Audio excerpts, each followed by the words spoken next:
Au sommaire de cette édition d'information, la grande saison sèche rime avec les vacances scolaires, d'où les nombreux déplacements qui font le bonheur des transporteurs. Toujours en plein essor, le marché du premier campement à Akanda, excursion dans cette édition d'information. Voilà, messieurs, bonsoir et merci de nous rejoindre sur Gabon Première pour vous informer.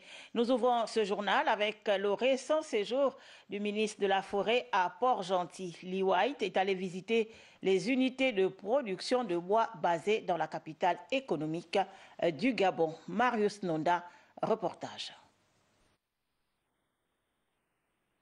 Pour son premier séjour en terre port-gentillaise, le ministre de la Forêt, de la Mer, de l'Environnement chargé du plan climat a procédé à la visite des différentes unités de fabrication de contreplaquets et sciage de bois.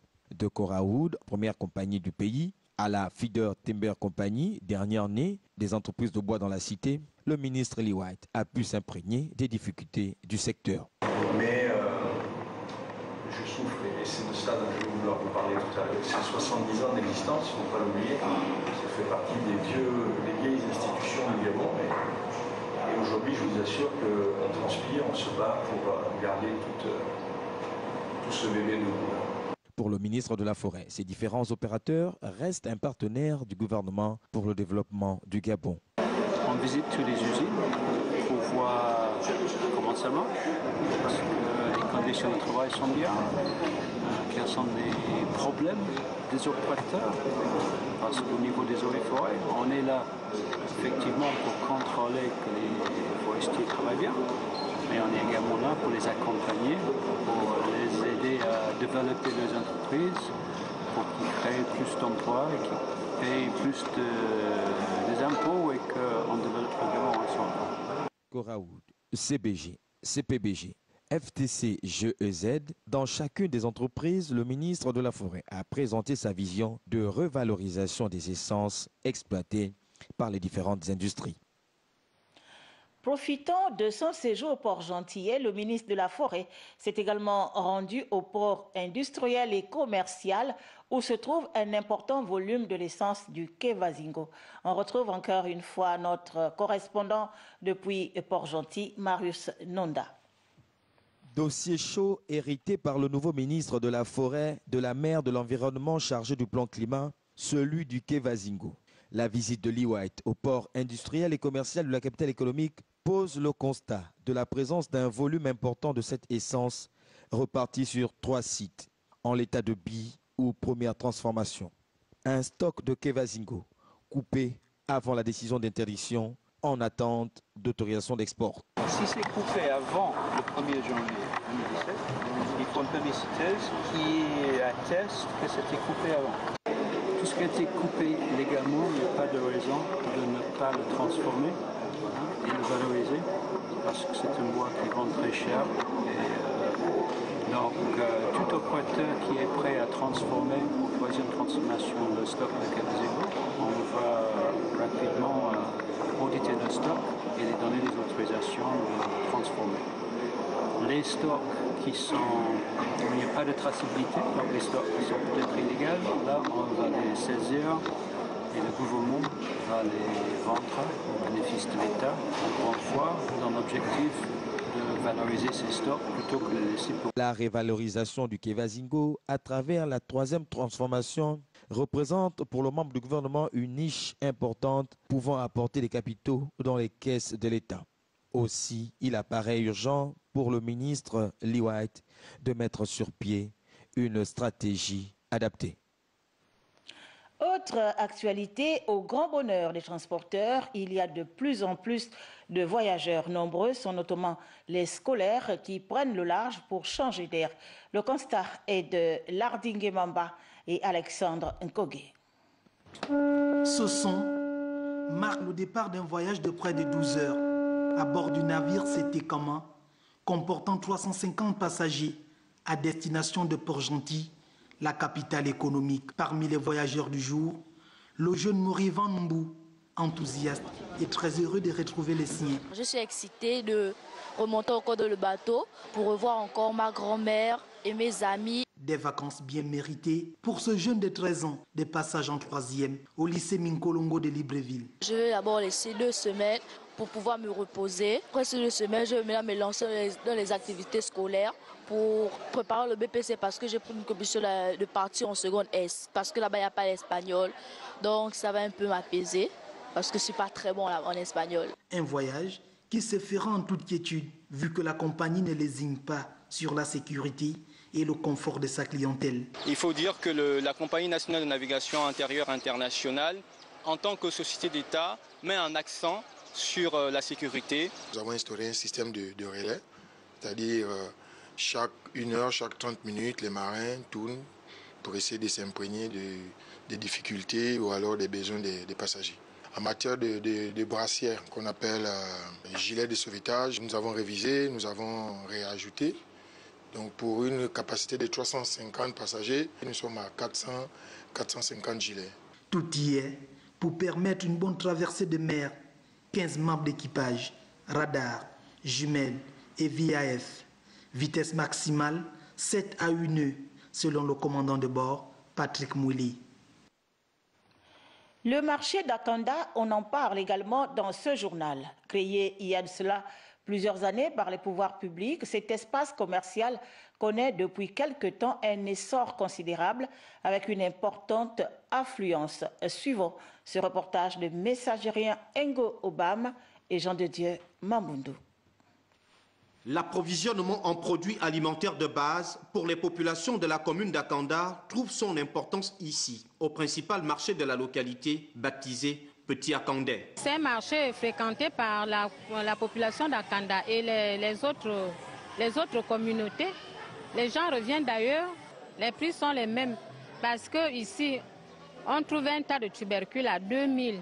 C'est le même prix que nous trouvons à Montbouette, à Ouloumi.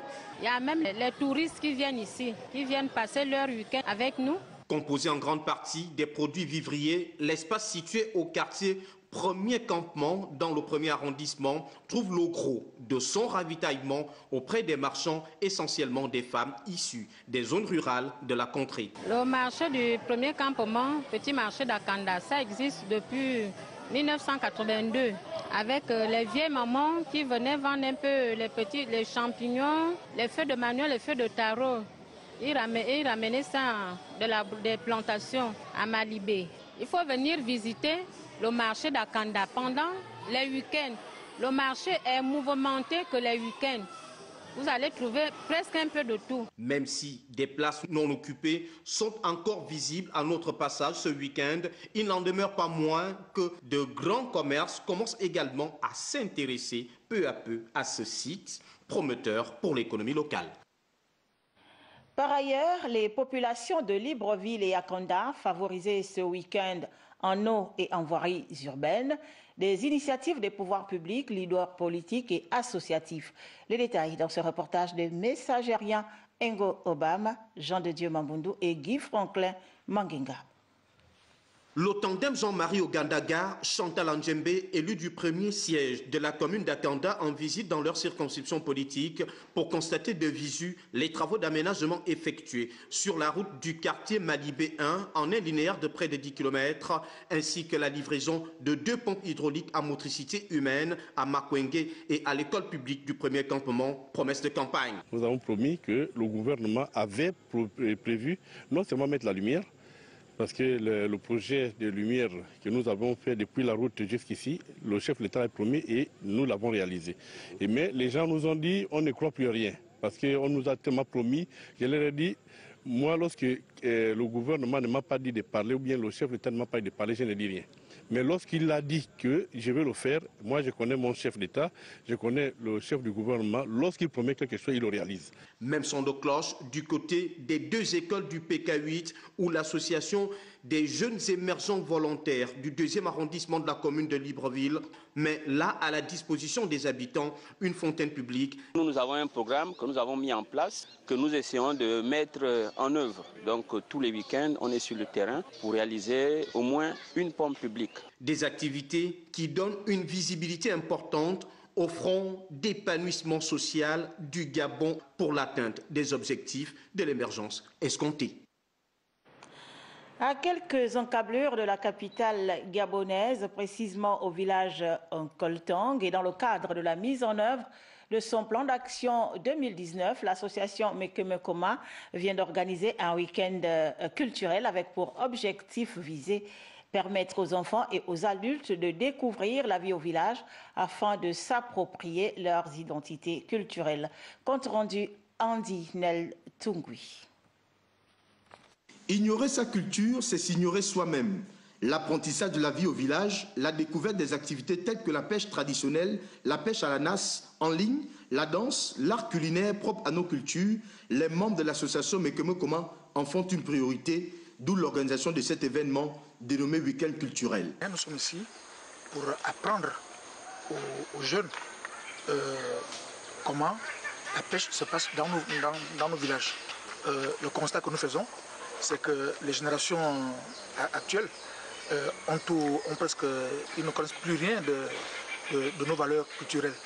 Et la pêche est l'une des valeurs que nous partageons dans Mekemekoma. Presque un combat pour Mekemekoma de sensibiliser la nouvelle génération à s'approprier leur identité. En clair, le retour aux sources s'impose. Autrefois, avec nos grands-mères, nos grands-parents, donc nous sommes venus ce matin faire cet exercice-là pour que ça se perpétue, parce qu'effectivement on a constaté que nos enfants et nous, même les mamans, nous ne pratiquons plus la pêche à la nasse. Donc nous sommes venus là avec les enfants leur montrer comment ça se passe. C'est notre culture, comme nous sommes là, vous voyez comment c'est beau. Vous voyez comment depuis le matin nous sommes là, c'est vraiment beau de garder la culture, c'est ce qui fait de nous, c'est ce qui fait notre identité en fait. Cette association à but non lucratif a pour objectif principal la préservation et la transmission des valeurs culturelles fonds de l'estuaire qui seraient en perdition. Cap à présent sur la province septentrionale, nouvellement promu au poste de directeur de l'hôpital régional d'Oyem, Prosper Abesolomengue a récemment dressé un état des lieux. Compte rendu Eugène Ekoga Orono. Lorsque j'ai pris mes fonctions, j'ai fait ce qu'on appelle un plan sur lequel nous avions établi 4 piliers.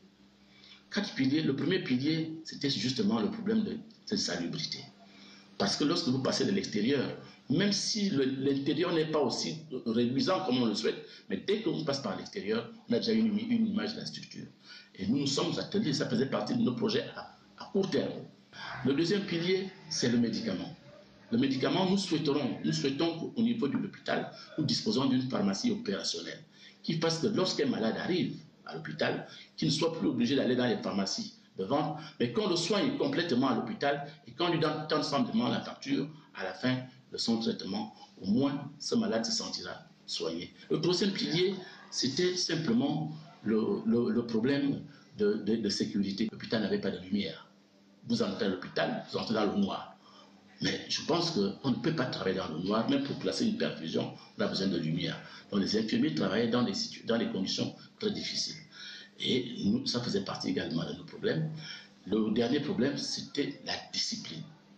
Et dans cette discipline, il y a d'abord le problème de recouvrement parallèle. Il faut que les infirmiers, le personnel, à partir du médecin jusqu'à la ménagère, comprennent que cet hôpital est le nôtre. Nous sommes du Wolendem, nous sommes d'Oyem, nous sommes des Gabonais. Cet hôpital est appelé à prendre médicalement en charge cet ensemble de personnes. Et par conséquent, nous devons tous nous sentir concernés.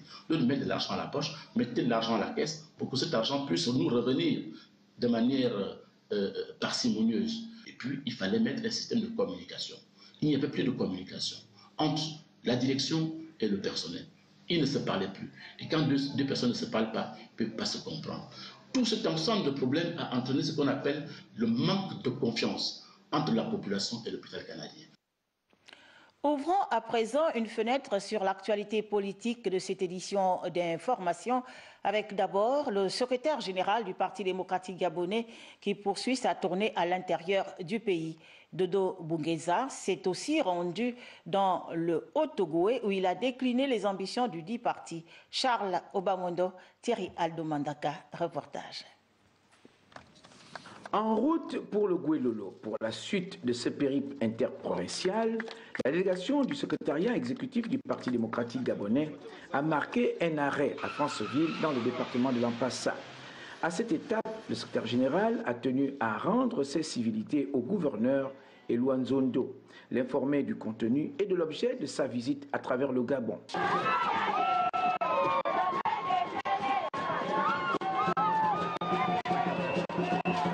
À la place des fêtes, l'ambiance était débordante. Le PDG a dû déployer l'essentiel de ses troupes pour l'accueil, mais surtout pour écouter et suivre le message du président Ali Bongo Ondimba. Les instructions du distingué camarade président par rapport au nouveau style de travail de notre parti doit être maintenant une politique de proximité. Au terme de sa communication, le secrétaire général a indiqué ce qui désormais doit constituer le principe moteur de la vie du parti. Nous devons rester unis. Nous devons nous accepter. Nous devons travailler ensemble. Le distingué camarade président a besoin de tout le monde. Et nous devons le soutenir parce qu'il a besoin de cette force pour lui permettre d'aller plus loin dans le règlement des préoccupations des populations de notre pays. 2 nouveaux membres du comité permanent du bureau politique viennent étoffer les effectifs du parti, Brice Lacruche Alianga et Ernest Pouepiga, chargés de coordonner l'action politique du parti dans la province du Haut-Ogooué.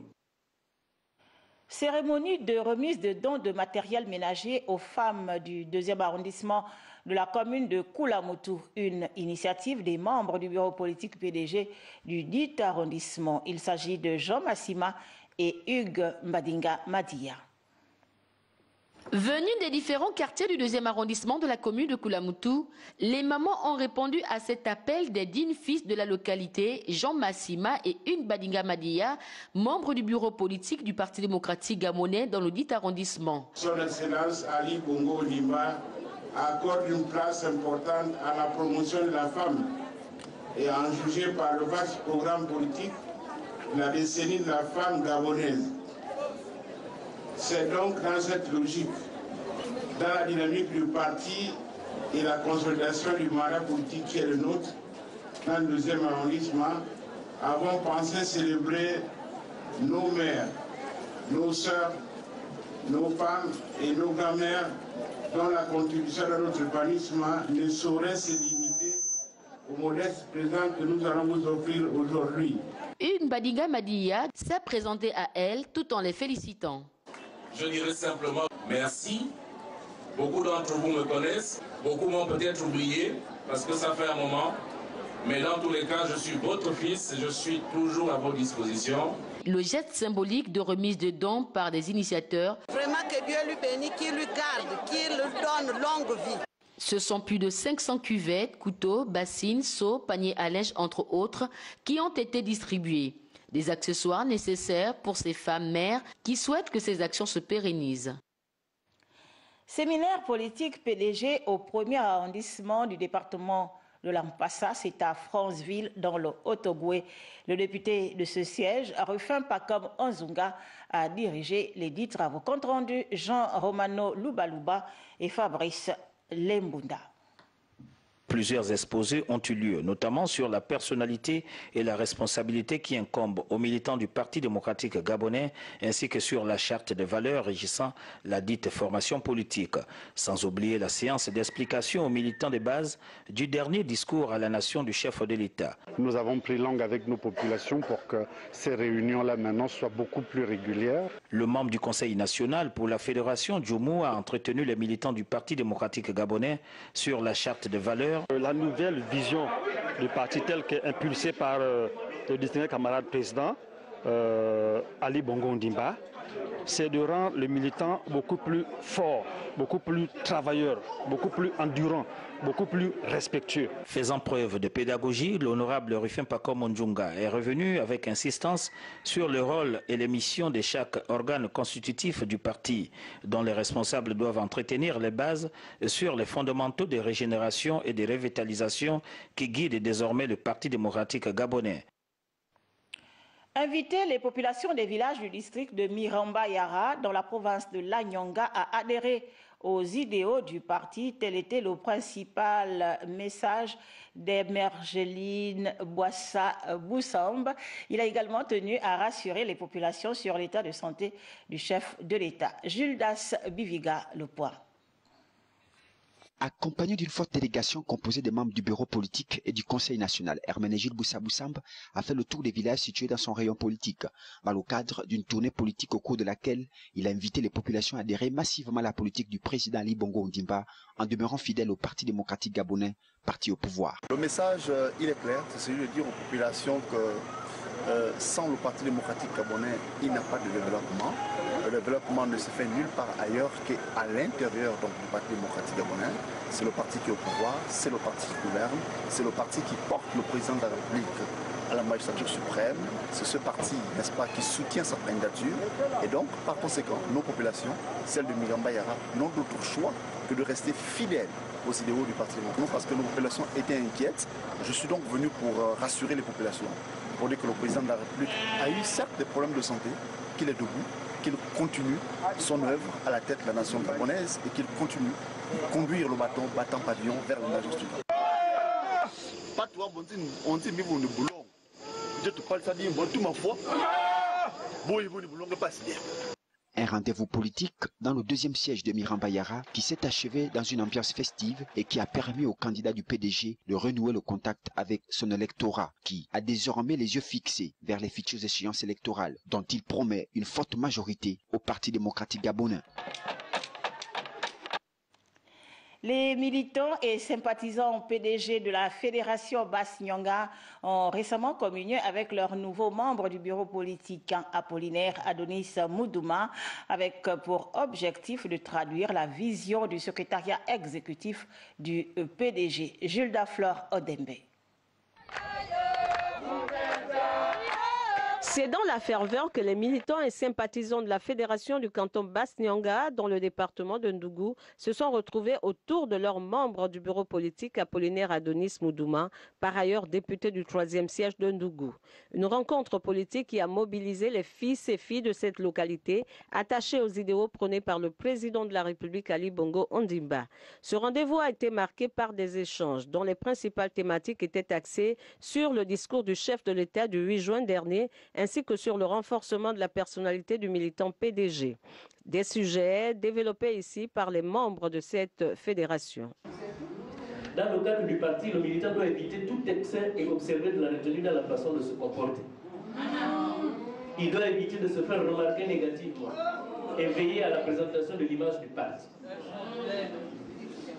La générosité.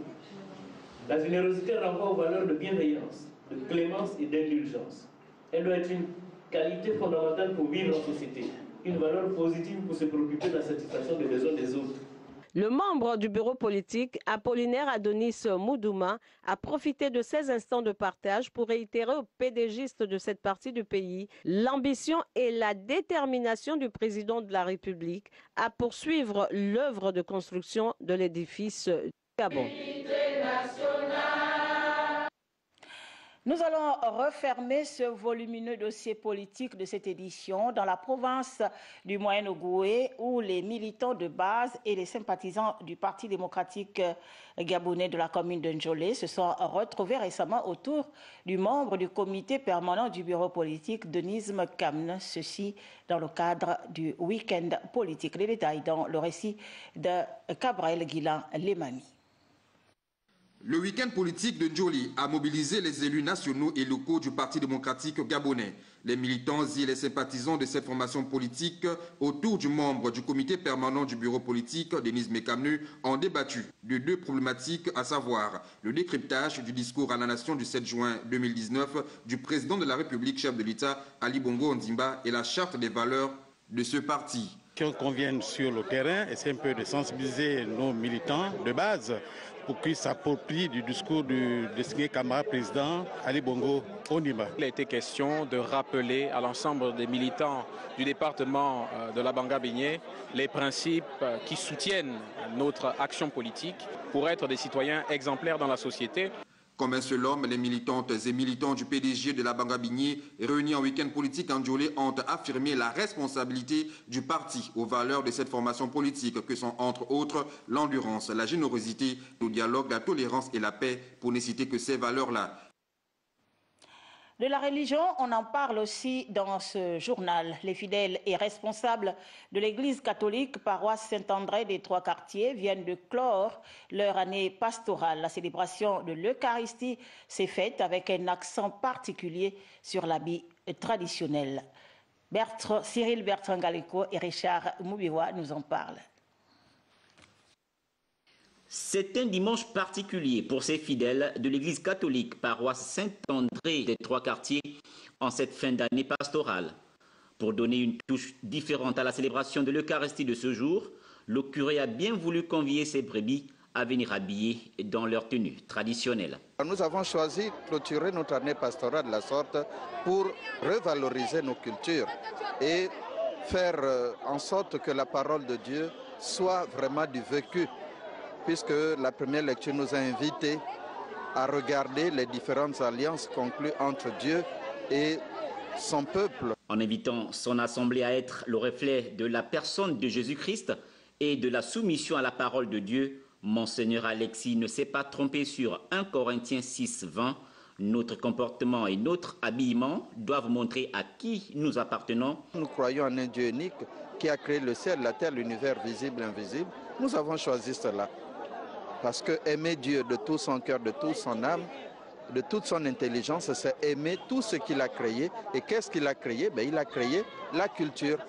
Et de conclure avec Tite 2, 11, 12, un chrétien mondain est une anomalie, un état anormal qui doit être corrigé, car la grâce de Dieu, source de salut pour les hommes, a été manifestée. Elle nous enseigne à renouer à l'impiété et au convoitisme mondaine et à vivre dans le siècle présent selon la sagesse, la justice et la piété.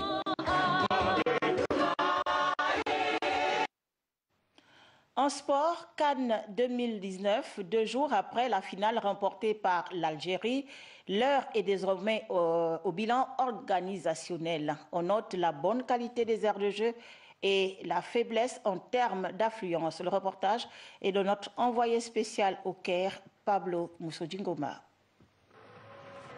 Tel un pompier de temps moderne, l'Égypte a démontré s'il en était besoin qu'il avait l'expertise nécessaire pour rentrer dans l'histoire de la CAN à 24. Les éditions ont organisé une extraordinaire CAN avec des stades à la hauteur de la compétition, avec des pelouses magnifiques. Sur le plan des infrastructures et de l'organisation, c'est une organisation parfaite.